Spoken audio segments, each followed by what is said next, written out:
नमस्कार, मैं हूं डॉक्टर अनिल राम टेके और मैं आज इस वीडियो के माध्यम से जीन इंटरेक्शन टॉपिक पर बात करूंगा, जो कि जेनेटिक्स का एक टॉपिक है।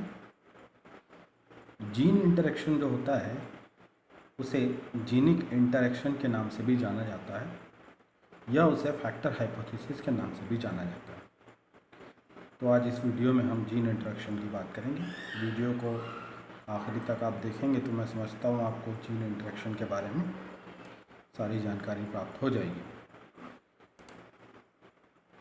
अब जब हम जीन की बात कर ही रहे हैं तो आप सभी को जीन क्या होता है ये अच्छे से मालूम होगा, मगर फिर भी एक बार और थोड़ा इसको क्लियर कर लेते हैं कि जीन, डीएनए और क्रोमोसोम के बीच में आपस में क्या संबंध है। देखिए, जीन जो होता है वह आनुवंशिक जो पदार्थ हैं उनमें सबसे छोटा यूनिट होता है, सबसे स्मॉलेस्ट यूनिट है। देखिए, जीन, डीएनए और क्रोमोसोम ये तीनों ही आनुवंशिक पदार्थ हैं। इनके बीच में संबंध क्या है?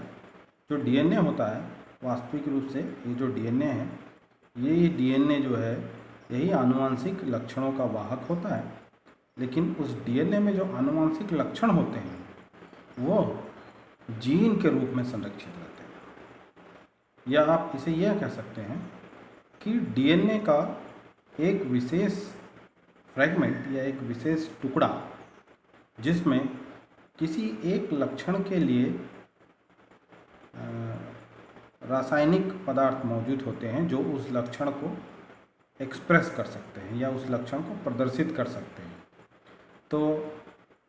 तो उसे ही हम जीन कह सकते हैं। डीएनए बहुत लंबा होता है, लेकिन ज़रूरी नहीं है कि डीएनए के हर फ्रैगमेंट को हम जीन कह सकें। डीएनए का एक पर्टिकुलर फ्रैगमेंट या डीएनए का एक विशेष टुकड़ा या खंड जिसमें कम से कम किसी एक लक्षण को निर्धारित करने की क्षमता हो, उसे ही हम जीन कहते हैं। और इस तरीके से कई अनेकों जीन का जो एक स्ट्रक्चर होता है वह डीएनए कहलाता है। डीएनए जो है न्यूक्लियोटाइड सीक्वेंसेस से बना हुआ एक डबल हेलिक्स स्ट्रैंड होता है, एक लंबी चैन के समान या लंबी श्रृंखला के समान संरचना होती है। और यही डीएनए कुंडलित रूप में या संगठित रूप में छोटे छोटे साइज में कॉइल्ड होकर के कोशिका के न्यूक्लियस में पड़ा रहता है, और डीएनए के इसी कुंडलित रूप को ही क्रोमोसोम के नाम से जाना जाता है। और ये जो क्रोमोसोम है वो क्रोमोसोम में भी इस तरीके से दो स्ट्रक्चर होते हैं। इन दोनों स्ट्रक्चर को क्रोमोसोम का क्रोमेटिड्स कहा जाता है। तो एक क्रोमोसोम जो होता है वो इस तरीके से दो क्रोमेटिड्स से मिलकर के बना होता है, और क्रोमोसोम की जो संख्या होती है वो अलग अलग जीवों में अलग अलग होती है, प्रकृति के द्वारा निश्चित है। उदाहरण के तौर पर मनुष्यों में 46 क्रोमोसोम होते हैं, और क्रोमोसोम हमेशा जोड़े में होते हैं, तो इस बात का ध्यान रखना है आपको। तो चलिए, तो आपको यह क्लियर हो गया होगा कि जीन क्या होता है, डीएनए क्या होता है, क्रोमोसोम क्या होता है। अब हम बात करेंगे जीन इंटरेक्शन की। तो जैसे हमने जीन और इंटरएक्शन की बात कर रहे हैं, तो जीन क्या है ये तो आप समझ गए होंगे। इंटर और एक्शन ये दो शब्द हैं। इसमें इंटर एक्शन का मतलब होता है आपसी सहभागिता से कार्य करना। एक्शन करना का मतलब है क्या? काम करना। और जीन का एक्शन क्या होगा? जीन का एक्शन होगा लक्षणों को एक्सप्रेस करना या एक्सप्रेशन ऑफ कैरेक्टर्स। तो जब जीन्स, दो से अधिक जीन्स मिलकर के जब लक्षणों को निर्धारित करते हैं तो उनके बीच की जो आपसी सहभागिता है उसी को हम जीन इंटरेक्शन कहते हैं। तो उसको एक अच्छे साइंटिफिक वे में उसको अगर आपको डिफाइन करना है तो उसका यह डेफिनेशन है: the expression of single character by the interaction of more than one pair of genes is called genic interaction और इंटरेक्शन ऑफ जीन। अर्थात इसे हिंदी में अगर आप लिखना चाहें तो आप इस तरीके से इसको लिख सकते हैं कि जब कोई एक सिंगल आनुवंशिक लक्षण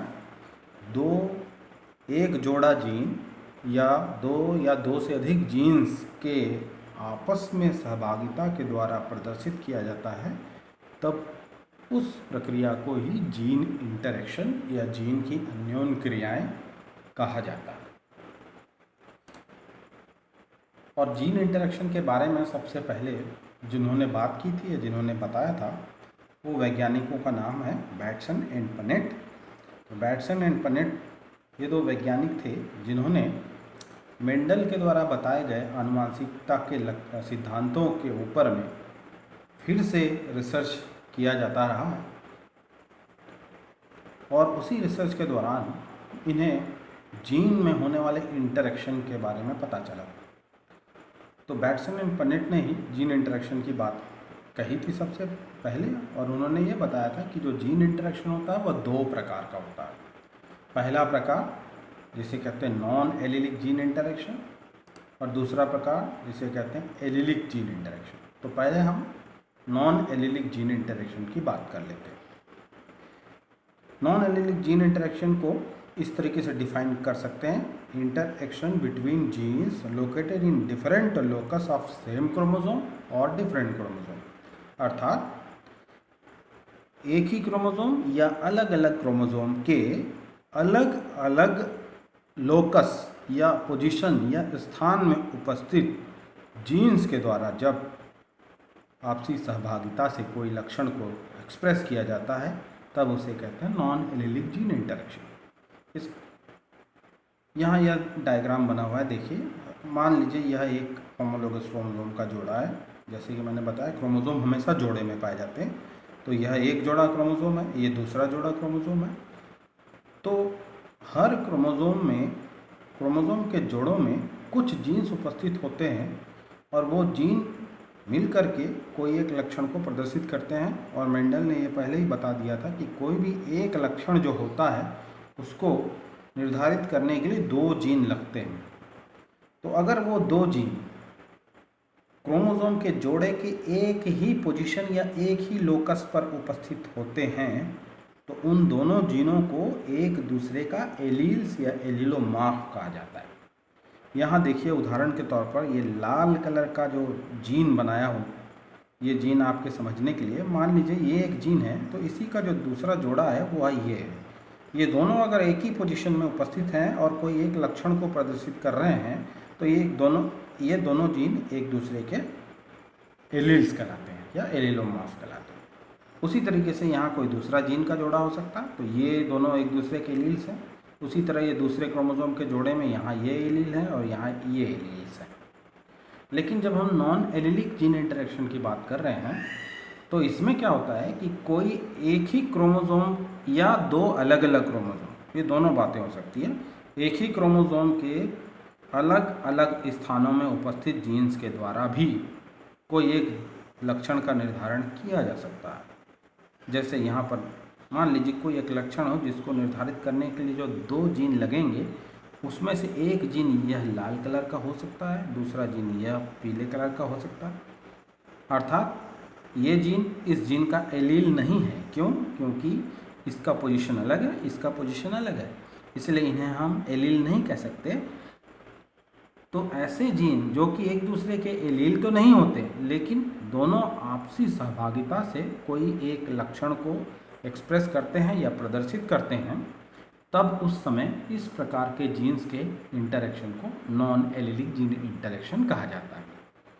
उसी तरीके से यहाँ पर भी आप देखिए ये दूसरा जोड़ा क्रोमोसोम है। मान लीजिए ये जीन और ये जीन मिल करके या ये जीन और ये जीन मिल करके कोई एक लक्षण को प्रदर्शित कर रहे हों, तब वो नॉन एलिलिक जीन इंटरेक्शन कहलाता है। और उसी तरह से अगर अलग अलग क्रोमोसोम में उपस्थित अलग अलग जीन, जैसे मान लीजिए इस क्रोमोसोम का ये जीन और इस क्रोमोसोम का ये जीन मिलकर के जब किसी एक लक्षण को प्रदर्शित करेंगे तभी भी वह नॉन एलिलिक जीन इंटरेक्शन कहलाएगा। तो नॉन एलिलिक जीन इंटरेक्शन के कुछ उदाहरण हैं जो आपको सामान्य तौर पर देखने के लिए मिलते हैं आपके सिलेबस में भी जो है। उसमें एक उदाहरण है, पहला कॉम्प्लीमेंट्री जीन्स कहा जाता है जिन्हें, या कॉम्प्लीमेंट्री फैक्टर्स। दूसरा है सप्लीमेंट्री फैक्टर्स, तीसरा है एपिस्टेसिस, चौथा है डुप्लीकेटिंग फैक्टर्स। तो ये चारों जो लिखे हुए हैं ये जीन्स के लक्षणों को अलग अलग तरीके से एक्सप्रेस करने की विधियां हैं। जिनमें कि नॉन एलिलिक जीन इंटरेक्शन होता है। तो चलिए अब आगे बात कर लेते हैं एलिलिक जीन इंटरेक्शन की। देखिए एलिलिक जीन इंटरेक्शन, जैसे कि मैंने बता दिया कि एलील्स किसको कहते हैं, एक ही पोजीशन में उपस्थित दो जीन्स को एलील्स कहते हैं क्रोमोसोम में। तो जैसे ये दोनों एलील्स हैं, उसी तरीके से ये दोनों एलील्स हैं। तो जब एलील्स के द्वारा interaction between two alleles of a single locus, अर्थात कोई भी एक क्रोमोसोम के एक ही स्थान पर या एक ही पोजीशन पर उपस्थित जीन्स के द्वारा, जिनको कि एक दूसरे का एलील्स कहते हैं, उनके द्वारा जब किसी लक्षण को निर्धारित किया जाता है या एक्सप्रेस किया जाता है, तब उसे एलिलिक जीन इंटरेक्शन कहा जाता है। इसके भी बहुत सारे उदाहरण हैं, जैसे complete dominance, incomplete dominance, codominance, blending, inheritance etcetera. ये सभी एलिलिक जीन इंटरेक्शन के उदाहरण हैं।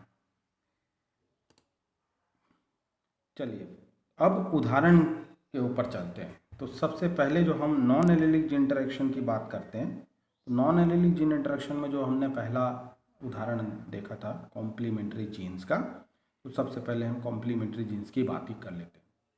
तो कॉम्प्लीमेंट्री जीन्स क्या होते हैं?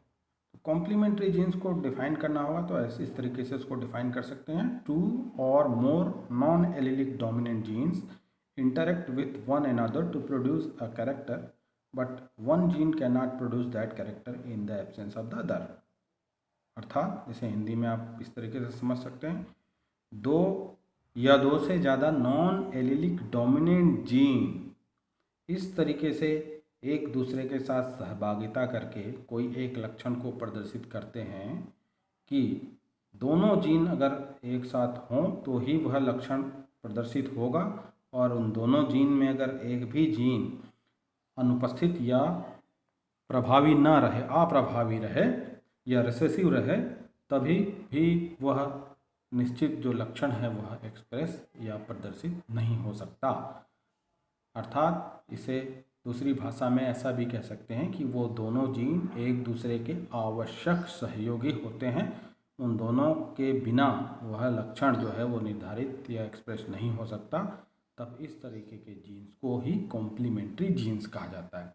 चलिए कॉम्प्लीमेंट्री जीन्स को इस उदाहरण के माध्यम से समझते हैं। इसे भी बैटसन एंड पनेट ने ही बताया था। बैटसन एंड पनेट ने जो है वो मीठी मटर, जिसे स्वीट पी कहते हैं, जिसका साइंटिफिक नेम है लेथायरस ओडोरटस, तो इस स्वीट पी के फ्लावर कलर के इनहेरिटेंस के ऊपर में बैटसन एंड पनेट ने स्टडी की थी। और इसमें इन्होंने देखा था कि जो मीठी मटर का जो पौधा होता है स्वीट पी का, उसमें 2 वैरायटीज़ के फ्लावर वाले पौधे देखने के लिए मिलते हैं। एक तो कुछ ऐसे पौधे होते हैं जिनके फूलों का रंग जो है वो लाल होता है, और दूसरे प्रकार के जो पौधे होते हैं उनके फूलों का रंग जो है वो वाइट होता है, सफ़ेद होता है। तो इस तरीके से 2 फूल वाले पौधे स्वीट पी में देखने के लिए मिलते हैं। इसमें जो लाल कलर जो होता है फूलों का, वो लाल कलर जो है वो 2 जीन्स, एक कैपिटल C और एक कैपिटल A, ये हमने उसको जीन्स को नामकरण किया हुआ है। एक कैपिटल C जीन है, दूसरा कैपिटल A है। तो ये दोनों जीन के इंटरेक्शन की वजह से ही ये लाल कलर उत्पन्न हो सकता है। अगर इन दोनों में से, अर्थात कैपिटल C और कैपिटल A में से कोई भी अकेला ही लाल कलर को स्वतंत्र रूप से नहीं प्रदर्शित कर सकता, तो जो स्वीट पी या लेथायरस ओडोरटस का जो पौधा है, उनके फूलों में 2 डोमिनेंट जीन, जैसे कि यहाँ बताया मैंने, एक कैपिटल C होता है और एक कैपिटल A होता है। कैपिटल C जीन क्या करता है? यह कैपिटल C जीन एक पदार्थ जिसे क्रोमोसोम कहते हैं, ये क्रोमोसोम को प्रोड्यूस करने का काम करता है। ये क्रोमोसोम एक कलरलेस सब्सटेंस होता है, इसका खुद का कोई कलर नहीं होता। तो ये जो जीन है कैपिटल C, ये डोमिनेंट होगा तभी ये क्रोमोसोम प्रोड्यूस होगा, और ये अगर रिसेसिव रह जाए, अर्थात जीन के जोड़े में एक भी कैपिटल C या एक भी डोमिनेंट जीन ना हो, दोनों रिसेसिव हों, तो ये क्रोमोसोम को प्रोड्यूस नहीं कर सकते। उसी तरह से जो दूसरा डोमिनेंट जीन है कैपिटल A, ये एक प्रकार के एंजाइम को या एक्टिवेटर को प्रोड्यूस करता है। एक एंजाइम होता है, उसको एक्टिवेटर भी कहते हैं, उस एंजाइम का प्रोडक्शन ये डोमिनेंट जीन कैपिटल ए करता है। और इस एंजाइम का काम क्या होता है? ये जो एंजाइम है इस क्रोमोसोम को एक दूसरे रासायनिक पदार्थ में परिवर्तित करने का काम करता है, जिसे कहते हैं एंथोसाइनिन। अर्थात कैपिटल डोमिनेंट सी होगा तो क्रोमोसोम प्रोड्यूस होगा, और कैपिटल ए जीन होगा तो एंजाइम प्रोड्यूस होगा, और एंजाइम प्रोड्यूस होगा तो वह एंजाइम इस क्रोमोसोम को एंथोसाइनिन में बदलेगा। और ये जो एंथोसाइनिन होता है ये लाल रंग का पदार्थ है, इसलिए जिन फूलों में ये एंथोसाइनिन प्रोड्यूस होता है उन फूलों का रंग लाल हो जाता है। अर्थात एक लक्षण जो कि लाल रंग है वह लक्षण एक्सप्रेस हो रहा है दो जीन्स के इंटरेक्शन की वजह से। इन दोनों जीन में एक भी जीन अगर मौजूद नहीं होगा तो ये लाल कलर नहीं बन सकेगा। जैसे कि यहाँ पर अगर मान लीजिए डोमिनेंट सी नहीं होगा तो क्रोमोसोम प्रोड्यूस नहीं होगा, और जब क्रोमोसोम प्रोड्यूस ही नहीं होगा तो वो एंथोसाइनिन में बदलेगा ही नहीं। उसी तरह से अगर मान लीजिए एंजाइम प्रोड्यूस नहीं होगा तो ये क्रोमोसोम एंथोसाइनिन में बदलेगा ही नहीं। तो इसी तरीके से जब एंजाइम यहाँ एब्सेंट होगा तभी भी लाल कलर प्रोड्यूस नहीं हो सकेगा। तो इस तरीके से यहाँ स्पष्ट रूप से ये देखने के लिए मिल रहा है कि एक लक्षण जो कि मटर के इस पौधे में लाल फूल है, तो लाल फूल बनाने के लिए ये कैपिटल सी और कैपिटल ए दोनों जीन्स का डोमिनेंट अवस्था में एक साथ होना आवश्यक है। तो इस तरीके के जो जीन्स होते हैं उन्हें ही कॉम्प्लीमेंट्री जीन्स कहते हैं। कॉम्प्लीमेंट्री का अर्थात यह मतलब हो गया कि वो दोनों एक दूसरे के आवश्यक सहयोगी होते हैं, तभी वह किसी एक लक्षण को वो एक्सप्रेस कर सकते हैं। चलिए अब इसकी वंशानुगति देखते हैं कि जो बैटसन एंड पुनेट ने क्या किया था वास्तव में। तो बैटसन एंड पुनेट ने ये पी या पेरेंटल जनरेशन में दो पौधे लिए थे। एक पौधा वाइट कलर का फूल वाला पौधा था जिसमें कि जो सी जीन है वो डोमिनेंट था मगर ए जीन रिसेसिव था। दूसरा पौधा लिया वो भी वाइट फूल वाला, क्योंकि उसमें जो सी था वो रिसेसिव था और जो दूसरा जो ए था वो डोमिनेंट। तो इस तरह के कॉम्बिनेशन या इस तरह के जीनोटाइप वाले पौधे लेकर के उन्होंने उनके बीच में क्रॉस कराया। तो जब क्रॉस कराया तो इससे जो गैमेट बनेंगे आप देखें कैपिटल सी और स्मॉल ए एक प्रकार के गैमेट बनेंगे, और इससे जो गैमेट बनेंगे वह भी स्मॉल सी कैपिटल ए ये भी एक प्रकार के गैमेट बनेंगे। और इन दोनों गैमेट के बीच में जब फ्यूजन होगा तो ये capital C small C capital A small A इस जीनोटाइप वाले पौधे F1 जनरेशन में उत्पन्न हुए। तो F1 जनरेशन में जो पौधे उत्पन्न हुए आप देखेंगे सारे के सारे लाल कलर वाले थे। क्यों? क्योंकि दोनों में एक कैपिटल सी और एक कैपिटल ए डोमिनेंट जीन दोनों ही मौजूद हैं, और दोनों के बीच में इंटरेक्शन की वजह से जो क्रोमोसोम भी बन रहा है और एक्टिवेटर या एंजाइम भी बन रहा है और वो एंथोसाइनिन में कन्वर्ट हो रहा है, और जो फूल है वो लाल कलर का हो जा रहा है। तो इस तरीके से F1 जनरेशन में सारे के सारे पौधे जो है वो लाल वाले पौधे प्राप्त हुए। अब इन्हीं F1 जनरेशन के पौधों के बीच आपस में फिर से क्रॉस कराया गया। तो इनके बीच में सेल्फ क्रॉस जब कराया F1 प्लांट्स के बीच में फिर से क्रॉस कराया तो उससे जो रिजल्ट उनको मिला वो देखिए। तो यहाँ पर इस पौधे के जो गैमेट बनेंगे वो मेंडल के स्वतंत्र अपव्यूहन के नियम के हिसाब से 4 प्रकार के गैमेट बनेंगे। कैपिटल सी कैपिटल ए ये एक gamete, capital C small A ये दूसरा gamete, small C capital A तीसरा गैमेट और स्मॉल सी स्मॉल ए चौथा गैमेट। ये मेंडल का स्वतंत्र अपव्यूहन का नियम है, जिसमें मेंडल ने बताया था कि जब गैमेट जो है वो एक पीढ़ी से दूसरी पीढ़ी में स्थानांतरित होते हैं तो स्वतंत्र रूप से अपव्यूहित होते हैं। तो स्वतंत्र रूप से अपव्यूहित मतलब यहाँ पर जो एक जीन होगा वो अपने दूसरे जीन्स के साथ अलग अलग कॉम्बिनेशन बनाएगा। तो इस तरीके से 4 जो है वो आपके गैमेट इधर भी मिल जाएंगे, उसी तरह से इधर इस पौधे का 4 गैमेट्स यहाँ भी मिल जाएंगे। ये चारों गैमेट तो आप इसको चेकर बोर्ड में इस तरीके से लिखते हैं।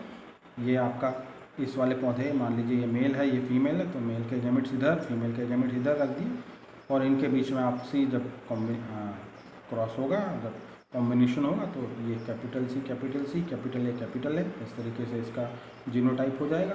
तो ऐसे आप सारे जब चेकर बोर्ड हम भरेंगे तो उससे 16 प्रकार के जो ये बनते हैं जीनोटाइप्स तो वो यहाँ दिख रहे हैं। तो यहाँ आप देखेंगे कि जहाँ पर भी कैपिटल सी और कैपिटल ए डोमिनेंट जीन दोनों एक साथ आते हैं तो वहाँ पर एंथोसाइनिन बनता है उन पौधों में उनके मतलब मटर के पौधों के फूलों में, इसलिए वो फूल जो है वो लाल कलर के हो जाते हैं। तो ये जितने डब्बे लाल दिख रहे हैं इन सभी डब्बों में आपको कम से कम एक कैपिटल सी और एक कैपिटल ए तो ज़रूर मिलेगा। तो इस तरीके से दो डोमिनेंट जीन के इंटरेक्शन की वजह से यहाँ पर लाल फूल वाले पौधे बन जाते हैं। और दूसरे प्रकार के जो डब्बे दिख रहे हैं जो सफ़ेद दिख रहे हैं वाइट, तो यहाँ अगर आप देखेंगे तो यहाँ पर कोई भी एक ही जीन वो डोमिनेंट है, दूसरा रिसेसिव है। अर्थात दो जीन की जो हम बात कर रहे हैं कैपिटल सी और कैपिटल ए की, वो दोनों साथ में यहाँ पर बिल्कुल नहीं है। यहाँ कोई भी एक ही, जैसे यहाँ पर कैपिटल सी डोमिनेंट है, यहाँ कैपिटल ए डोमिनेंट है। तो जब दोनों जीन अलग अलग होते हैं, दोनों एक साथ नहीं होते हैं, तब तो वह एंथोसाइनिन प्रोड्यूस नहीं कर पाते और इस तरीके के जो मटर के पौधे होते हैं वो सफ़ेद फूल वाले पौधे होते हैं। तो अगर आप इन्हें गिनेंगे तो इनका जो रेशियो होगा, लाल जो फूल वाले पौधे हैं उनकी संख्या है 9 और सफ़ेद फूल वाले पौधों की संख्या है 7। तो इस तरीके से ये जो 9:7 का जो रेशियो है इसे ही कॉम्प्लीमेंट्री जीन रेशियो कहा जाता है। और ये जो कॉम्प्लीमेंट्री जीन रेशियो है इसे ही वैटसन एंड पनेट ने टेस्ट किया था।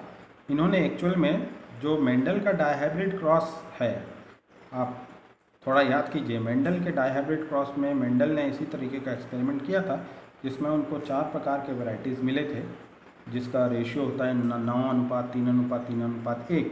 उसी रेशियो को रीचेक करने के लिए अलग अलग साइंटिस्ट ने अलग अलग समय में एक्सपेरिमेंट किया, जिसमें से एक वैटसन एंड पनेट ने इस लेथायरस ओडोरोटस के ऊपर में एक्सपेरिमेंट किया। तो इन्हें भी उम्मीद थी कि 4 प्रकार के वैरायटीज़ मिलेंगे, मगर उन्हें यहाँ पर ये 2 ही प्रकार के वैरायटीज़ मिले। और इस रिज़ल्ट के आधार पर ही वैटसन एंड पनेट ने जीन्स के बीच में इंटरेक्शन की बात बताई थी और ये बताया था कि जीन के जो इंटरेक्शन होता है वो एलिलिक भी हो सकते हैं और नॉन एलिलिक भी हो सकते हैं। तो इस तरीके से यह कॉम्प्लीमेंट्री जीन रेशियो 9:7 है। तो दोस्तों, मैं समझता हूँ कि आपको यह जीन इंटरेक्शन और जो कॉम्प्लीमेंट्री जीन इंटरेक्शन है ये अच्छे से समझ आ गया होगा। अब अगले उदाहरण के लिए हम अगला वीडियो आपके लिए अपलोड करूँगा मैं। अगर आपको कुछ भी और जानना हो, मुझसे अगर कुछ पूछना हो, तो आप मेरे YouTube चैनल अनिल सर की क्लास नाम से मेरा YouTube चैनल है, उसमें आकर के आप सीधे मुझे कमेंट करके भी आप पूछ सकते हैं। तो चलिए दोस्तों, अगला वीडियो मैं आपके लिए अपलोड करूँगा इसी के आगे के उदाहरण का। तब तक के लिए आप सभी खुश रहिए, मस्त रहिए। नमस्कार।